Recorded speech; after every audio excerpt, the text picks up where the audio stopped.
شب 9 январи соли 2023 тақрибан соати 00:10 дақиқа дар километрҳои 67 ва 79 роҳи Душанбе Варзоб, бахши шоҳроҳи стратегии Душанбе Хоҷанд-Чаноқ дар павлӯи даромадгоҳи нақви Истиқлол ду тарма фаромада боиси муваққатан қатъ шудани ҳаракати нақлиёт дар ин қисмати роҳ шуданд.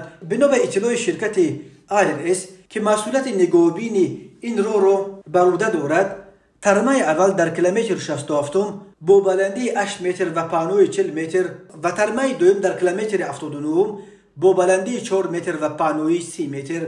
хушбахтона бар асари ин офатҳо касе осеб надидааст ва ягон воситаи нақлиёт тахриб нашудааст, вале дар пайи фурӯрезии тармаҳо ҳаракати нақлиётро дар ин қисматҳои шоҳроҳ муваққатан масдуд карданд.